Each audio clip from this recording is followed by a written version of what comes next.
All right, welcome back to the channel. So, we got some breaking news, I guess, kinda. Terence Crawford might be leaving the PBC, leaving Top Rank for the PBC in the near future, says Mike Coppinger, who is a very is a boxing insider, journalist. Let's talk about that and the absolutely huge ramifications of that. Also, this follows up Floyd Mayweather Jr. having said the same thing to Terence Crawford. So, hey, man, maybe he's listening to Floyd. But let's talk about that in this video.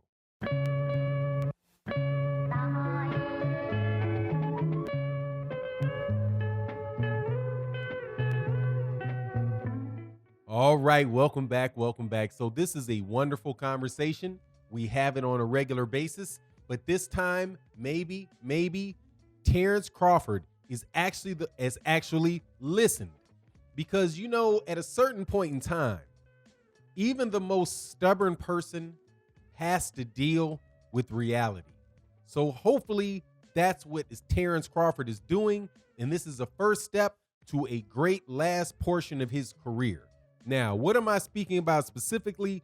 Mike Coppinger, who writes for The Athletic, I do believe he also writes articles. He writes pretty regularly on articles related to the PBC. I don't think Mike Coppinger is a bad guy. I think he's a pretty decent guy.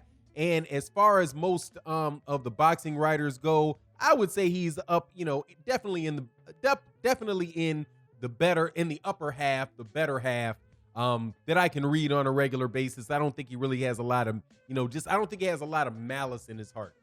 All around seems like he's a decent guy. So when he reports that Terence Crawford might very well be leaving Top Rank and joining the PBC in the near future, I think that it's definitely worth discussing. And it is absolutely, and my take on it is, thank goodness. Because again, at a certain point in time, the most stubborn person in the world, and Bud seems like he is that, has to just face realities, face the facts, okay? So what are the facts? Here are the facts and why this is a good thing for Terence Crawford. And it's just undeniable. First of all, Floyd Mayweather, when Floyd Mayweather Jr.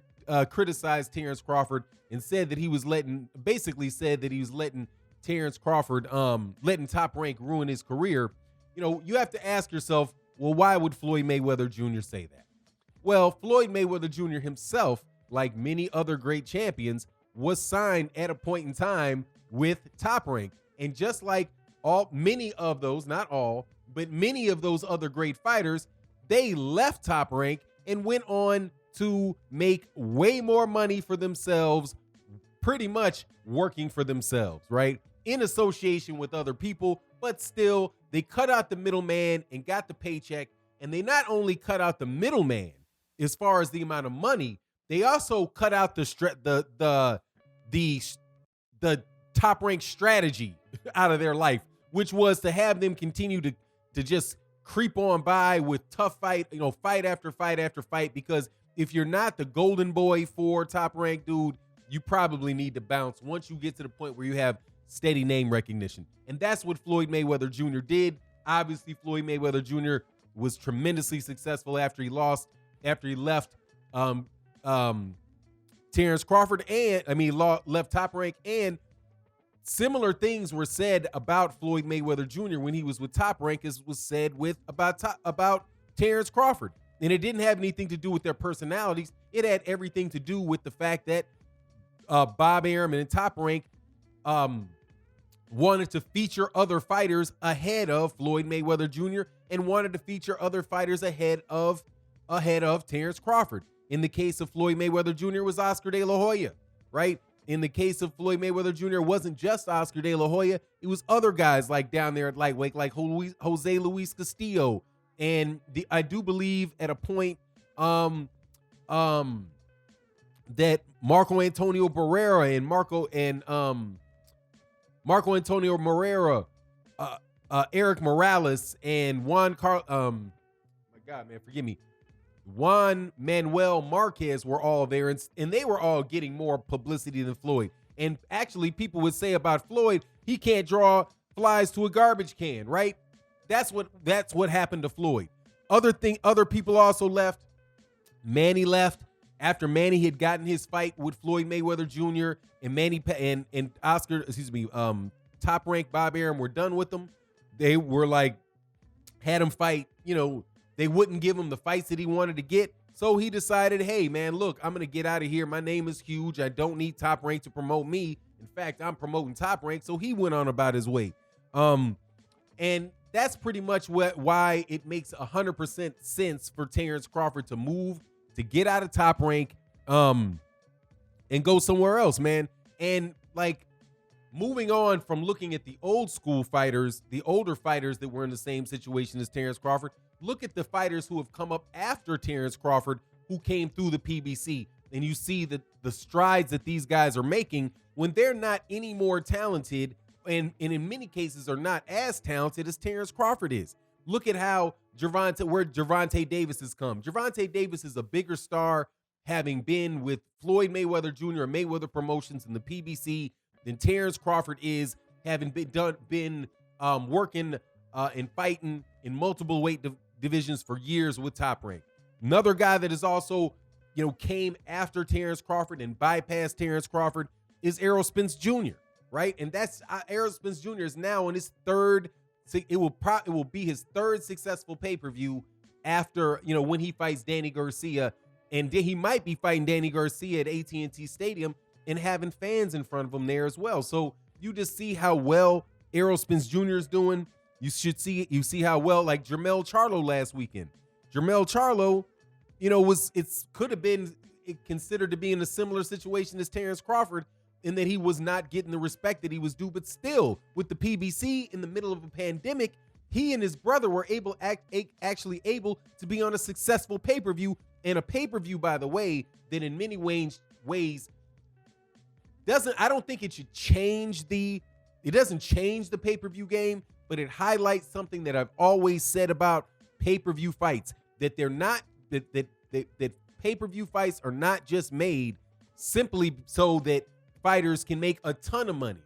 Sometimes the pay-per-view is made so that the budget for the network doesn't have to get hurt by, doesn't get hurt by putting on the fight, right? Because every dollar and every pay-per-view that is bought is money that doesn't come out of the budget, right? So think about it like this way, where say there was 200,000 pay-per-view buys, right, for the Jermell Charlo and Jermell Charlo doubleheader pay-per-view, right, at $75 a pop, right? So it's 75,000, at 100,000. That's in $75. That is what? That's 750,000. Is that 750,000 more dollars times two? So actually, it's $1.5 million that now does not come out of the budget of Showtime. Or it could be that they have a budget of 1.5 million, right? And they were going to give Jermell 1.5 and Jermall 1.5. But now, because of the pay-per-view, now they might both get $2.5 million for the fight, right? I'm not giving you exact numbers, but I'm just saying that is, that's what they're showing. And Jermell Charlo is taking advantage of that. Shoot, Adrian Bronner has had pay-per-views against Keith Thurman, right? Keith Thurman has had pay-per-views against Manny Pacquiao. Sean Porter's had pay-per-views against Errol Spence. And successful pay-per-views where Terence Crawford, somebody that has come along at the same time or before these fighters, is still languishing as not even second fiddle, but third and fourth fiddle over there on Top Rank. Then, so you see how he's passed up by those type of guys. But then you look at the actual fights that he wants to make that could push him to the next level. And even those fights are all over there with the PBC, right? And now we've beaten that one, we've beaten that horse dead is just dead to glue, right? So you get my point. If this is true, this is a very, very smart move, hopefully for Terence Crawford. But then the other side of it, it might be a good move for Top Rank as well, because Top Rank does have two a welterweight and 147-pound fighter that they have faith in, actual faith in. One is Josh Taylor, one is Jose Ramirez. And if Terence Crawford goes to the PBC, then you know that WBB coming up off that WBO belt at a point now. You know that, either stripping them for a mandatory or something. But you get my point. I think it works for everybody involved. I certainly hope that they do this. Anyway, you let me know what you think in the comment section. Thank you guys so much for supporting in the chats, the super chats, everything that you guys have done as far as subscribing to the channel, the Patreon, the channel memberships. Thank you so much. And with that, I'll check you out on the next one. Peace.